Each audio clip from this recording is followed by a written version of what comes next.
trying to figure out how it took the entire day, was it yesterday or the day before, to make a key for a Mini Cooper. The entire day. I got there, I don't know, around 8:30. Maybe it was 9:30, close to 10. But it took I was there for 5-6 hours. I can't believe it. Let me think what happened. Okay, I got there. I was like, okay, let's set up shop. Okay, so turned the ignition on. So this was a 2016 Mini Cooper. So I turned the ignition on and plugged my scanner, and I'm trying to do a pre-scan, and the car keeps shutting off. I'm like, what is going on? Then I noticed, so I was like, okay. And before that, I hooked up my voltage stabilizer, but the car kept shutting off on me. So I'm like, what is going on? Then I see the message, oh, battery voltage low. The battery voltage was low. It was so low that the computer kept shutting the car off. So I'm like, no problem. So I was like, well, I'm just going to start the car and let it run for a little while. Okay, the car wouldn't start. Wow, the battery was so low, the car wouldn't start. So I'm like, what? You can't make this up. So I jumped the car and I started. I'm like, okay, I'm just going to let the alternator charge the car up, right? So while that was happening, I went ahead and I said, well, while the car is starting up, let me go ahead and make the key blade. Let me go ahead and cut the key blade with my Defu key cutter. So that took some time because you have to get the channel depth just right.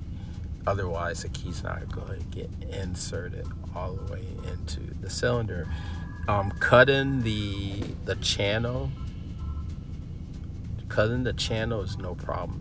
You can follow the dips and the curves, the highs and the lows. That's no problem. It's the depth,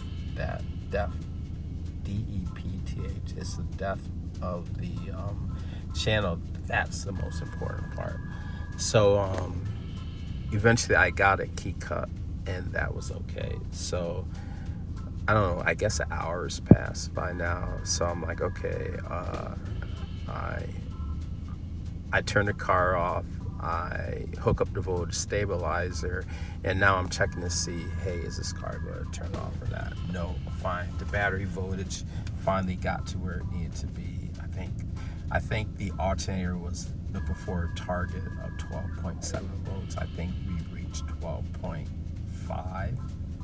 No, I think the voltage, the alternator, or the computer that's in charge of the alternator was looking for a target of 14.7. I think we reached 14.5 or 14.4, but that was good enough for the computer not to shut off. So finally I was able to hook the voltage stabilizer up, and then I was able to run the pre-scan, but of course he had all these errors. So I was like, okay, let me just go ahead and delete the errors and see what comes back. I think the majority of the errors was caused by its low battery voltage, right? So after I deleted all the codes, only one code came back, and that was for the FIM module. It seemed like there was an indicator light out that the computer was complaining about. So everything was fine. So finally I could start programming the key. So the first thing I did was I read the ECU information. So I was able to read the ECU information, no problem. And then I was able to do the version of tech. The version of tech was no problem. It determined that this FIM module would be able to be read out pre-processing and also ODBC processing. So that was good. Then I went ahead and I started to I backed up the coding. I went in coding, I backed up all the coding for all the modules. I just do that just in case, you never know. And then after I did that, I went ahead and I started to disassemble the side panel so I can get to the actual FIM module in the passenger compartment, the lower passenger side. So finally I was able to pull that out, and that was no problem. And then I was able to I read the EEPROM 3 times, saved that, backed everything up. Now, normally, because my scanner is not reading EEPROM chips, normally what I was doing, I just use Google, right? So, read the EEPROM chip 3 times, compared all 3 files, that was no problem. Then I just emailed me the bin file, and I picked that up on the scanner and went ahead and modified it, no problem. Oh, that was the first problem, okay? Now, this is my first time using the X48 programmer, and no, I was trying to read it. So I was trying to initially read the bin file, and it kept saying that it was too large, and I couldn't figure that out. So I don't know, maybe 30 minutes passed me trying to figure out why it kept saying it was too large. Come to find out, I didn't know that. When you save a file, X48, it adds configuration data. I didn't know that. I mean, I finally figured out what was going on. I used the, I think I used the hex editor to remove that configuration data. Re-emailed me the file, picked it up on the scanner, boom. The scanner was able to read the EEPROM data, modify it, and, you know, save the modified EEPROM to this. And then I was in the process, well, let me just go ahead and email it back to Windows, right? That's where X48 is running. So I was going to email it back to Windows and then write it back to the FIM module. But for some reason, Windows, it blocked it wouldn't allow me to send the bin file right through email. Even if I renamed it and zipped it up, it still kept blocking the file, right? Even if it was password protected, it blocked it. So I'm like, what the fuck is going on here? And then it took me some more time because I was trying to figure out, okay, how do I get a file from the Android scanner back to the Windows PC? So that took some time to figure that out. Finally, maybe I just stumbled over it or whatever, but I was able to Bluetooth, right? I was trying to set up Bluetooth, that didn't work out, and then finally I figured out that I think I was able to pair the scanner to the Windows 11, and then from the Bluetooth on Windows 11, you click on receive file Bluetooth, and then from the scanner you can go ahead and Bluetooth it, and then it sends. I don't know why you have to click on receive file and send file, but I guess that took some time to figure out. So finally I get the modified file back over to Windows, get it written to the FIM. So now we got the modified EEPROM file to the FIM. Put it back, plug everything up, plug up all the connectors, and then the next part was the pre-processing. So I went through the pre-processing. So before I did that, I verified that the voltage stabilizer was on, and then I went through the pre-processing. The pre-processing that went okay. No, it did take some time, but pre-processing went okay. This is where I forgot to write the original EEPROM data back to the module. So I didn't do that. I messed that step up. And then I think afterwards, after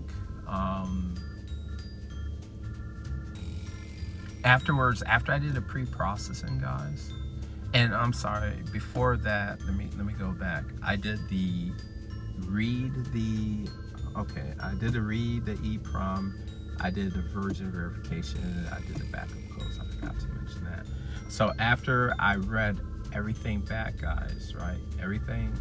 After I read, okay, so after pre-processing got completed, I noticed that there was I think after pre-processing got completed, I wrote the codes back. I wrote the codes back but it might have been at that time, guys, that I got a programming error. So I did a programming repair, right? And then I was able to write the codes back. That's where I made a mistake, because I should have wrote back the original EEPROM file back and then wrote the codes back. So remember that, right? And then after that, I was able to do OBDC processing. That completed. And then finally, I got to the point where I was finally able to learn the keys, right? Learn the keys. So the customer had provided me 2 keys, right? So little did I know that he must have brought a used key from another Mini Cooper, because it was cut differently than the original key. And and just by chance, I used the original key as the what do you call it? I used the original key as the key that I was going to cut the blank key from. God, can you imagine if I would have used the other key that wasn't even, because I didn't know. I thought the customer brought 2 new keys from Amazon. I didn't know he brought 2 used keys off of somebody. I didn't know that, guys. So God forbid I didn't use that. The key. God forbid I didn't use the key that he got from someone else that didn't even work, right? Didn't even work because it was for another car. And he had another key that didn't work. So he had like 3. He had the original key and he had 2 spare keys. So one of the keys was for a totally different car, and the other key fob, I can't remember. No, he had 2 original keys, but he only had 2 key blades, and one key blade was for another car, and the other key blade was for the original car. So now I'm trying to program the 2 keys, right? And they just wouldn't program. I couldn't get neither of the keys that he provided me I could get to program. I don't know why. They just wouldn't program. I'm assuming they were locked to another car, but could not program those keys. So I guess that's why.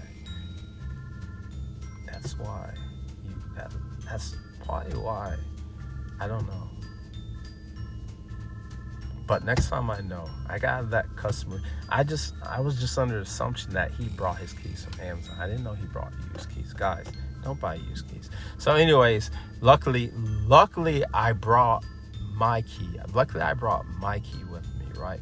That I got from, I don't know, maybe Amazon.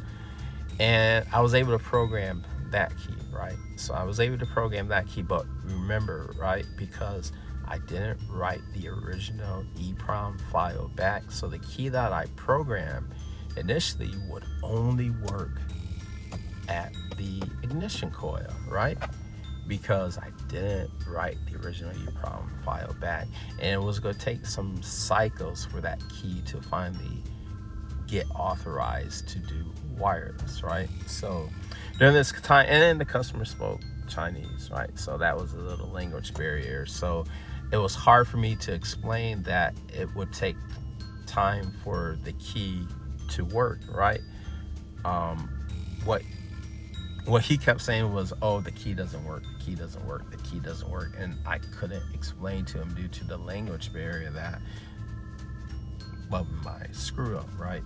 So anyways, in between me, using the key, in between me starting the car up, shutting the car off, using remote control, starting the car up, shutting the car up, finally, I don't know, 15, 20 minutes later, the key started to work. So that was good. The remote control feature started to work. And then I went ahead and I showed the customer. I was like, yeah, the key's working now. So, I had him walk away and we tested each key. We tested the original key and the original key and the new key that I programmed. We tested all that out. And then, so doors lock, unlock, go to the trunk, lock, unlock. Something going on with this trunk, because he tells me that, oh, my original key was able to open the trunk. Now, his original key, it was broke. Like the whole outer key case was broken. He really only had like a rectangular key fob with you can actually see the little buttons that you can push. He didn't even have the outer key case. But he's telling me that, oh, you know, it always worked the trunk and now it's not working. So again, language barrier, trying to explain to the customer, hey, your original key not working has nothing to do with what I did. So he's thinking that I must have did something, because the new key that I created, it would open the trunk sometimes and it wouldn't open the trunk. But I didn't verify that he had problems with opening the trunk. I didn't even think about, hey, let's check to make sure that all his doors are working and the trunk works all the time. I didn't think about doing that, right? But now I know. But even if I would have checked that, hey, you know, his key fob works the trunk, I probably would have only checked it one time. And I wouldn't have kept checking it. So even if I checked it up front, and then after I made the key, and then it's not working, I would have never caught it in from the get-go. So it's like, this is crazy. And he's like, you know, I don't understand. I mean, it was working before. So this is, I mean, locksmiths, do you go through this? Or do you just say, hey, the keys program, pop, pop, pop, pop, get the money and just head off? So yeah, so it was a challenge. It was a long day a couple of days ago making the key, but I did learn something. I know the process a lot better, and I think the next time I do it, it's just going to go through hopefully nice and smoothly. But wow, going forward for those FEM modules, I'm definitely going to charge more, because anything and everything can happen when you program those modules, especially the voltage. I cannot believe that the battery was that low. Wow. So anyways, yeah, that was how it took the whole day to program that FME BDC module for that 2006 Mini Cooper. Customer wants another key, but since the software has already been updated, I think making the second key for the customer, it should go by really quickly. And actually the customer, he owns a Asian restaurant, so the customer actually invited me to lunch. So I think Saturday I'm gonna go ahead and make the key, and then I'm gonna go have lunch at the customer's restaurant. I'll get some video of that. He also owns this plastic. He owns this plastic